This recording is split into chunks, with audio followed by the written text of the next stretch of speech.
Բարին ընձեզ, սիրելի քրիստոնյաներ, Աստված օրհնի բոլորիդ,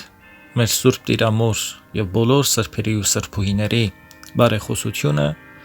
մեզ հետ լինի։ Ուզում եմ հիշեցնել, որ այսօր պիտի նորից զրուցենք մեր բոլորիս կողմից սիրված Տեր Սերոբ քահանա Ազարյանի հետ։ Օրհնեցեք Տեր հայր։ Աստված օրհնի։ Տեր հայր ջան,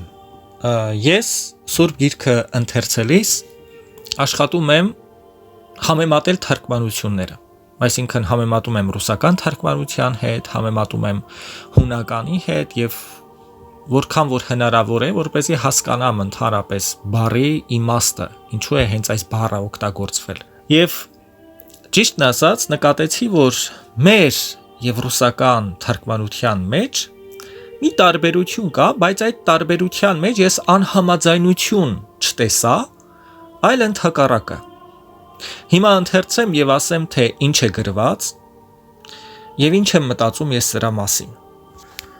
Հայտնության գրքի 21-րդ գլխում 8-րդ համարում գրված է հետեւյալը. Իսկ ծույլերի ու անհավատների, ոչրագործների եւ պոռնիկների, կախարդների եւ կռապաշտների, հմայողների եւ բոլոր ստախոս ամբարիշտների բաժինը ծծմբով ու հրով այրվող լճի մեջ է։ Բայց ռուսական թարգմանության մեջ Տեր հայր ծույլի փոխարեն գրված է վախկոտ։ Հետաքրքիր է շատ, որ սրանք հոգևոր առումով հոմանիշներ են։ Ինձ համար սրանք հոմանիշներ են, որովհետև ըստ իս վախը կարող է ծնել ծուլություն եւ ծուլությունը վախկոտություն։ Մենք գիտենք, որ վախկոտությունը փոքր մեղք չէ, բայց մեր քրիստոնյաներից շատերը վախկոտ են Տեր հայր։ Բայց շատերն էլ եւ կարելի ասել ես էլ ինձ չեմ առանձնացնում, հաճախ ծուլության մեղքի մեջ ենք ընկնում։ Այսինքն մենք մի տեսակ դարձել ենք վախկոտ ու ծույլ։ Ծուլանում ենք սովորել, ծուլանում ենք եկեղեցում կարգ ու կանոնին համապատասխան լինել, որը նորից պիտի սովորենք, պիտի տեսնենք, պիտի ընդօրինակենք նաև, օրինակ պիտի ունենանք դրա համար առաջին հերթին։ Բայց մի տեսակ հենց այդ ծուլության ախտը քաղցկեղի նման տարածվում է մեր ժողովրդի մեջ։ Դրա համար տգիտությունն է ծաղկել։ Մեր հավատացյալներից շատերը տեղյակ չեն իրենց դավանությունից։ Աստվածաշունչ են կարդում, բայց ընդհանրապես գաղափար չունեն Աստվածաշնչի իմաստը ինչի մեջ է։ Եվ զուտ, այսպես ասած, մարմնավոր իմաստությամբ են մոտենում, որովհետև ծուլանում են հայրերի մեկնությունները կարդալ, լսել այն հոգեշահ քարոզները, որոնք որ ըստ Սուրբ հայրերի տեղադրում ենք մեր էջում, որովհետև ինքներդ գիտեք, թե որքան քարոզներ ունենք ու բոլորը Սուրբ հայրերից։ Բայց մարդիկ չեն ուզում լսել, որովհետև ծուլանում են եւ նաեւ վախենում են։ Մարդիկ վախենում են մոտենալ ճշմարիտ աստվածգիտությանը։ Վախենում են փորձություններից, վախենում են դժվարություններից, վախենում են պայքարել։ Եվ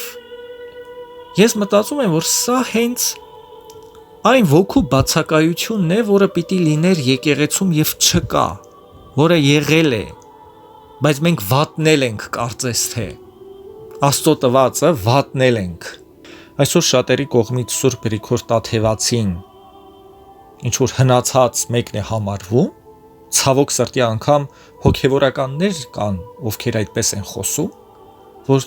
դա գրվել է իր ժամանակի համար, եթե այդպես ենք մենք մտածում, ինչու Աստված պիտի մեզ տար այլ սրբեր։ Սուրբ Հոգու վարդապետությունը ինչպես կարող է հնանալ։ Եվ ես մտածում եմ, որ հենց այդ ծուլության եւ վախկոտության պատճառով է, որ մենք նաեւ այդ պատճառով, որ մենք հեռանում ենք ճշմարտությունից, ճշմարիտ աստվածգիտությունից, հոգևոր կյանքից եւ նաեւ ուղղափառությունից։ Նաեւ կուզեմ հիշել Սուրբ Գրիգոր Աստվածաբանի ասածը, որ ասում է, թե Քրիստոսի եկեղեցու հոտը խոնար գառներ են, բայց եթե կպչես նրանց սրբությանը, նրանց արժեքներին, նրանք կդառնան առյուծներ։ Բայց մենք չունենք այդ իրականությունը, որովհետև վախկոտ ենք եւ ծույլ։ Ես այդպես եմ մտածում, Տեր Հայր ջան, եթե սխալ եմ, կարող եք ուղղել ինձ,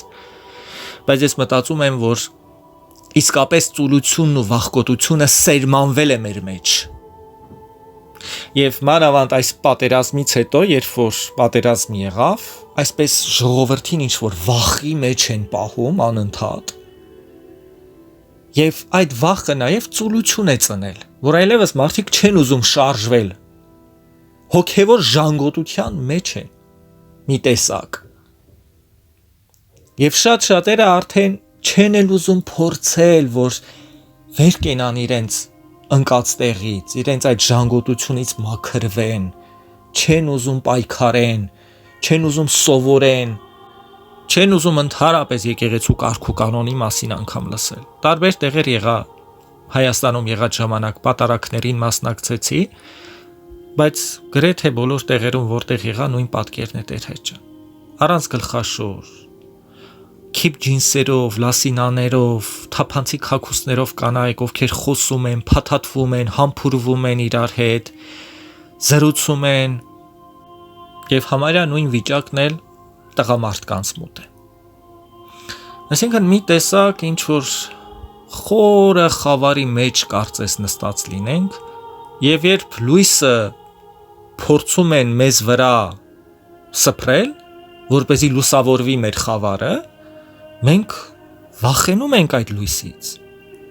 Եվ երբ մեզ առաջարկում են ճիշտ հոգևոր սնունդը, երբ որ մեր Սուրբ Հայրերի ժառանգությունը փորձում ենք ժողովրդին մատուցել, որ լսեք, կրթվեք, չէ, իրենք ինչ որ շոուներ են ավելի շատ սիրում, հա,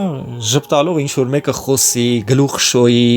ասեն դու լավն ես, դու փրկվելու ես, մի վախեցեք, Աստված ոչ թե վախենալու համար է, այլ սեր է, բայց Սուրբ երկյուղը, որ մեր մեջ պիտի միշտ լինի, ինչպես մեր հայրերն են ասել, դա էլ կորչում է։ Եվ մարդիկ մտածում են, որ այդ Սուրբ երկյուղը անտեղի է, որովհետև Աստված սեր է, բայց որդիական երկյուղ կա։ Սիրո հետ այդ Սուրբ երկյուղը պիտի լինի, բայց այս ամենը կորչում է մեր միջից, Տեր Հայր։ Կխնդրեմ հենց այս ամենի մասին խոսեք եւ անդրադառնաք այս ամենին։ Ձեր հարցին պատասխանելու համար Հովհաննես ջան, ես կկարծեմ, թե ձեր հարցումը կարող եմ բաժանել մի քանի մասերով,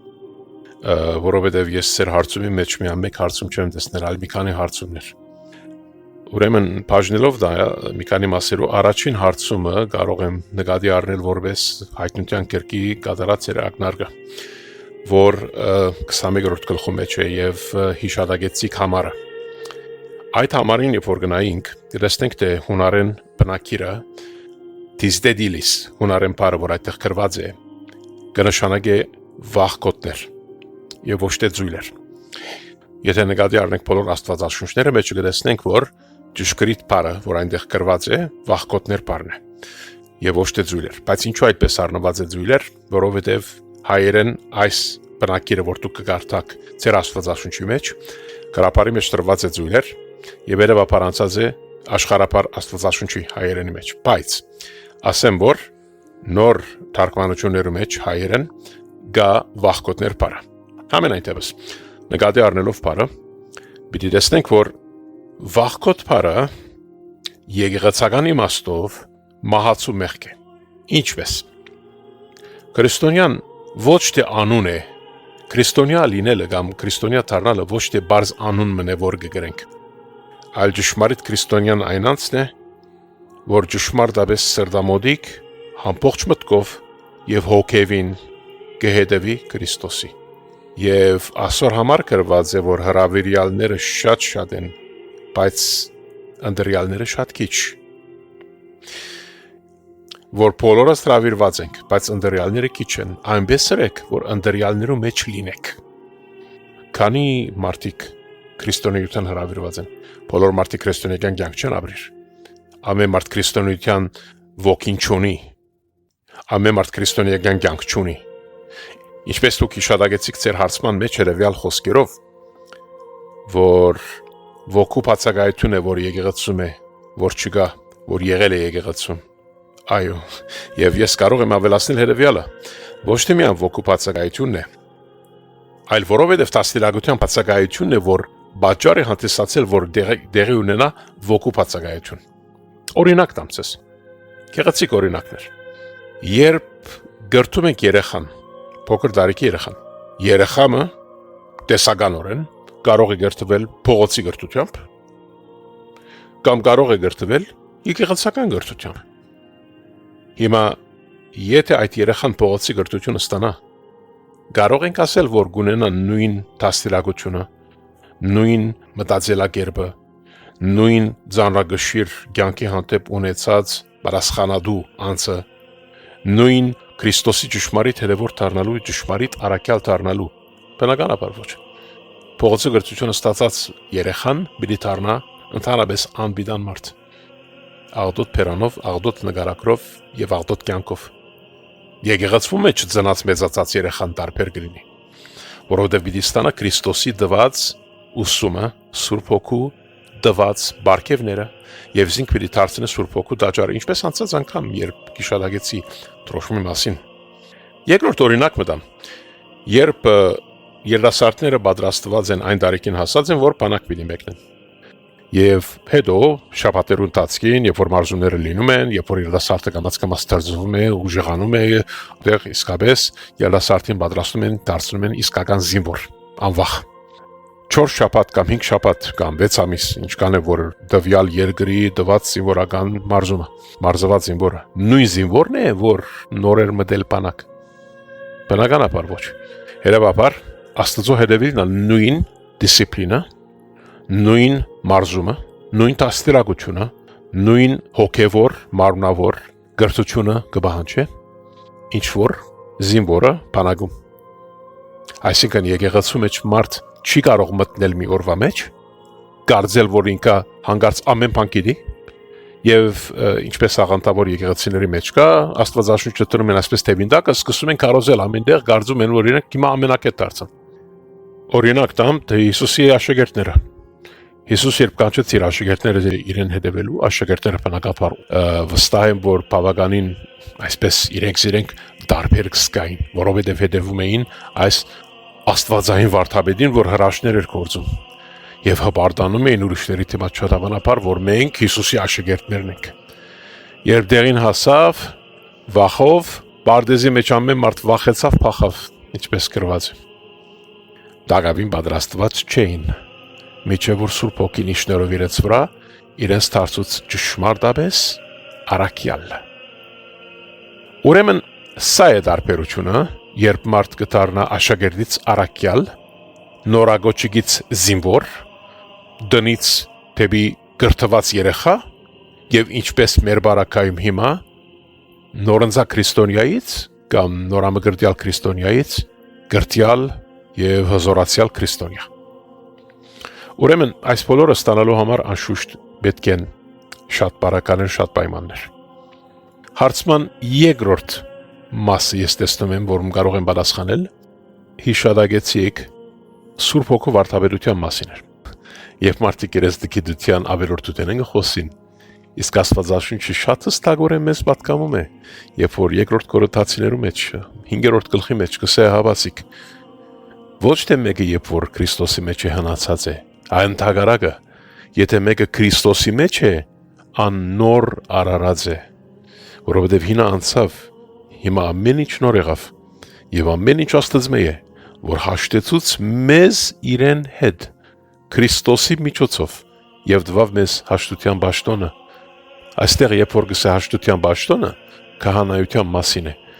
այսինքն առաքյալներու հետնորդներս, մենք ինքներս, որոնք որքան խոնարհաբար պետք է վերցնենք այդ մեկը, եւ որբեսի դառնանք հաշտության բաշտոնի այս պատգամավորները, որովհետև անով է, որ մենք Քրիստոս կփոխանցենք մարմինը եւ արյունը Հիսուս Քրիստոսի, ամեն մեկ անձ երբ որ գտնում է, դառնում է իրենց սրբության աղբյուրը։ Իսկ Սուրբ Հոգիի մասին, երբ որ դարձյալ ասում են, թե հնացած է, Սուրբ Հոգին ոչ թե կհնացնե, ահաբասիկ երբ որ մենք կգարտանք Տիտոսի թուղթին մեջ, երբ որ Պողոս առաքյալ մեզ կքրեսելով,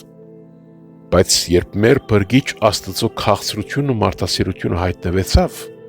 ոչ թե այն արդարության կորձերուն համար, որ մենք ըրինք, այլ համաձայն իր ողորմության։ Բրգեց մեզ վերստին ծննդյան ավազանի միջոցով եւ նորոգությամբ Սուրբ Հոգին, որ արադորեն թափեց մեր վրա։ Ամեն օր, երբ մեր աչքը կփանանք, ամեն օր, երբ մեր կյանքը կապրինք, ամեն օր, երբ մենք կշնչենք, այս գեղեցիկ աշխարհը կվայելենք։ Սուրբ Հոգին շնորհքներ եւ բարգեւներն են անում դրված մարդուն։ Աստվածաշունչը ոչ թե կհնացնի, Աստվածաշունչը մարդու կնորոգե։ Եվ մենք որու պետք է հետևենք։ Պետք է հետևենք Փարի Հովիվին, որ գսե ես եմ Փարի Հովիվը։ Փարի Հովիվը իր կյանքը գուտաշխարներուն համար, թե այն վարձկաններուն, որոնք կվախցնեն մեզ պատերազմով։ Վախցեք պատերազմեն։ Վայ, վախցեք այսինչ բանը չնեք, որովհետև պատերազմ կլա։ Այսինչ բանը չնեք, ուր պատերազմ կլա։ Իսկ Հիսուս Քրիստոս մեզ ասում է՝ մի վախնակ։ Դարբերություն կա Փարի Հովիվին եւ ների միջև, որովհետև միայն անոնք, որոնք իրենց կրբաներու մասին կմտածեն, եւ ահա որ պատասխան պիտի տան Աստծո, ահա որ պատասխան, որովհետև մահեն վերջ ահա որ մահերու պիտի ենթարկվին, որոնց մասին գաղափար անգամ չունեն, անոնք են, որ միշտ վախով կպահեն ժողովուրդը, որովհետև վարձ կանեն։ Իսկ նորոգող Սուրբ Հոգին, մեր Տիրոջ Հիսուս Քրիստոս, մեր մեկ Աստվածությունը 365 անգամ Աստծո գրքի մեջ կսե մի վախնակ։ Ասով է, որ մենք պիտի վերցնենք խաչը եւ որպես մարզված առաքյալներ աշխարհին տարածենք Քրիստոսի լույսը։ Լավ, գալով երրորդ մասին, այն մասին, որ նշեցիք, որ մեր ժողովրդի մի մասը, անշուշտ բնականաբար ոչ բոլորը, որովհետև շատ մարդիկ են, որ ես իսկապես տեսել եմ, որ եկեղեցում հարգանքով են եւ եկեղեցում բահում են իրենց որպես ճշմարիտ հավատացյալ։ Բայց լինում են մարդիկ իհարկե, որ բահում են իրենց կարծես թե շուկայում լինեն։ Այո, տեսած ենք եւ որը բացարձակապես անընդունելի է։ Որովհետև խոսում են, խնդում են, ծամում են, ծամոն, հեռախոսով նայում են, բادرակին հետ չհետևելով, երեխեքի հետ բարձրացան խոսում են, խանգարելով մյուսներին, բնականաբար եկեղեցի կդարբերվի։ Բայց մենք խոսում ենք այսպես կանոնավոր Սուրբ Պատարագի մասին, երբ որ կանոնավոր Սուրբ Պատարագ տեղի ունենում, մարդիկ բնականաբար մոռանում են երբեմն իրենց եւ կարծում են, որ ինչ որ ուզենան կարող են անել։ Բնականաբար ոչ։ Որովհետև եկեղեցու մեջ մարդիկ իրենց պետք է բահեն որպես Աստծո ուղարկած դնդեսները։ Թե ինչպես եք դնդեսում եք զմես, կամ ինչ եք դնդեսում, կամ ինչպես եք ծառայում եկեղեցու մեջ։ Եվ ովևէ ժամանակ, երբ որ մենք գնում ենք ովևէ թագավորի դիմաց կանգնելու, օրինակ ասենք, որ թագավորը մեզ հրավիրեց, որովհետեւ ներկա գտնվենք իր թագադրության կամ իր հարսանիքին։ Մեկը միտքից կանցնի, որ հանգարց ինչ որ մեր ցանկացած սկեստով ներգանանք։ Թե այնտեղ այնքան ըսկուշ պետք է լինես, որովհետեւ քեզ դուրս չշբրդեն։ Իսկ եթե իշխանի հանգարց եղավ, նույնն է, բնականաբար, որովհետեւ այնտեղ էլ կարող է քեզնից նեղանան եւ քեզ ասեն ընկեր այս սկեսներով էստեղ մտար, ինչպես Աստվածաշունչը ասում է, եւ իրեն բռնեցին շբրդեցին դուրս։ Նույնիսկ երբ որ մարդ պիտի կորզի ներգանա, իհարկե այստեղ մեր մոտ Միացյալ Նահանգներում մենք ընդհանրապես երբ որ շատ high profile կորզի ենք դիմում, բնականաբար չես կարող ջինս պանտալոնով կամ ցանկացած շաբիկը թակած, ցանկացած սկեսներով ներգանաս։ Այնտեղ դու ներգանում ես որպես ընդունվես, որպես հանգարց սխալ մտչնես եւ քեզ ասեն, բայց մենք քեզ չենք գտնում։ Եվ այս բոլորը նկատի ենք առնում, շատ նրբանկատ ենք։ Իսկ Աստծո դամ մեջ ավելի նրբանկատ պետք չէ լինել։ Երբ հարյուրաբեդը Հիսուսի հետ հանդիպման ժամանակ ասավ Տեր, իմ ծառաս հիվանդ է, կխնդրեմ որ զինք բուժես։ Հիսուսը ասավ ես կգամ իրեն կբժշկեմ։ Հարյուրաբեդը ասավ Տեր, ես արժանի չեմ որ դունս մտնես։ Ինքը հարյուրաբեդը որպես հեթանոս մարդ արժանի չգտավ ինքնին որ այս մարդը իր դունը մտներ։ Եվ մենք կարծում ենք որ մենք Աստծո դամ մեջ մեր ուզածը կարող ենք անել։ Եվ ամենավերջում Հովհաննես Մկրտիչը երբ ամենամեծ մարգարեն էր, Հովանես Մկրտիչը երբ որ ներկայացուց Քրիստոս, ասավ սա այն մարդն է, որի գոշիկների կաբերը ես քագելու արժանի չեմ։ Գոշիկի կաբերը։ Մենք Քրիստոսի խորանի դիմաց, երբ որ իր մարմին եւ արյունը պիտի ստանանք, այդպես ենք պահում մեզ։ Դե մեզ պահում ենք որպես ինչ որ կարծեք քրիստոնյա չլինենք։ Ահա անշուշտ խոսքս այն մարդկանց մասին է, որ այս բոլորի մասին չէին գիտակցում, այսուհետև գիտակցեցեք, որ դուք եթե ընդունում եք Քրիստոսի մարմին եւ արյունը անարժանապար, դա թադաբարդություն է լինում։ Իսկ եթե խոնարհապար ներկայանում ենք Քրիստոսի դիմաց, մոռնալով մեր եսերը, մեր խոսակցությունները, մոռնալով ամեն խոսակցություն, ամեն տեսակ գապ աշխարհի հետ, ուրեմն ի վեր ընծայեցության ենք զմեդս մեր, որովհետեւ կարողանանք Քրիստոս գտնել մեր սրտերի մեջ։ Եվ ամեն անգամ, երբ եկեղեցում ենք, արդյոք մտածում ենք, թե ինչ տեսակի դնդեսներ ենք։ Եվ Աստված նշում է, երբ որ դնդեսի արագը արդյոք միանակ այդ մեկ մարդուն եւ այդ մեկ դնդեսի մասին է խոսքը, թե ամեն մեկուս մասին։ Երբ որ մեզ գսե դուր դնդեսությանը հաշիվը, այսինքն դուր ծառայությանը հաշիվը, թե ինչպես կանցնես քո ժամանակը կամ քո ընթացքը կամ քո վերաբերմունքովը եկեղեցիի մեջ, կամ ինչ է օրինակի համար մեր կեցվածքը, որպես ծառաներ Աստծո դիմաց ամեն օր, եկեղեցիի մեջ, եկեղեցիի դուրս։ Ինչու համար օրինակ, երբ որ ուրիշ եկեղեցիներ գերտանք, կտեսնենք, օրինակ տամսես, եթովպիական ուղղափառ եկեղեցին, մեր քույր եկեղեցին։ Երբ եկեղեցի մտնեք, իրենց եկեղեցին, կտեսնեք, թե ինչպես բոլորը, եւ երբ նկատի ունեմ բոլորը, նկատի ունիմ բոլորը, սպիտակ ըսկեսներով, այսինքն իրենց սպիտակ ծածկույթներով, մտնում են եկեղեցի, գոշիկները թողնելով դուրսը, եւ բոլորը հավաքվում են ըստ կանոնի, դղամարդիկ եկեղեցու աջ կողմը, խորանի տեսանկյունին իհարկե, կանայք ցախ կողմը, եւ բادرակի մասնակցում են սկիզբեն միջև վերջ։ Երբ որ մենք եկեղեցիներում մեջ ծիծաղում ենք, ձամում ենք, խոսում ենք, հեռախոսով սպառվում ենք, այդ բոլորը կնշանակի Աստծո մոդեցել ենք, թե Աստծո հեռու ենք։ Այդ բոլորը կնշանակի, թե մենք մամոնայի ծառայենք, աշխարհի ծառայենք, մենք մեր անձերուն ծառայենք, թե իսկապես այդ բոլորը մեկտի ներելու պատրաստ ենք։ Մենք իսկապես Աստծո առջև իրավունք ունենք ասելու, դեր ես արժանի չեմ։ Դե ընդհանրական Աստծո դարձած ենք մեր ծառաները։ Մենք կուզենք, որ Աստված ինե ինչ որ մենք կամենում ենք։ Մեր Աստծո։ Եվ այդ պատճառով է, որ այսքան հիվանդություն, այսքան դանչանք, այսքան դարաբանք, այսքան բادرազմ, այսքան նեղություն, սխալ ընտրություններ, մարդիկ, որոնք Աստծո փոխարեն գուրքեր են ընտրում, եւ այդ գուրքերը ցես տանում են գործանման, մահվան եւ ցեղասպանության ուղիներով։ Ուրեմն ինչու համար պետք է մեղադրել ինչ-որ մեկին։ Եթե մենք ենք այս բոլորի մեղավորը, եթե մենք ընտրում ենք սխալ ընտրությամբ մեր գործանումը եւ մեր գորուստը։ Շատ շնորհակալություն Տեր Հայր ջան։ Աստված ձեզ շատ զորացնի։ Աստված օրհնի։ Սիրելիներ, դուք էլ հետևեք մեր էջին, որովհետև շատ հետաքրքիր թեմաներ են քննարկելու։ Պիտի կրթվեք քրիստոնեության մեջ, մոտենաք բուն քրիստոնեությանը եւ ուղղափառ հավատքին։ Եվ ոչ թե ուղակի պատկերացումներով առաջնորդվեք ձեր հոգևոր կյանքում, այլ հստակ իմանաք, որն է ճշմարտությունը եւ ինչպես պիտի ընթանանք մեր հոգևոր ճանապարհով, ուղղափառության ճանապարհով։ Տիրոջ օրհնությունը բոլորիս հետ լինի։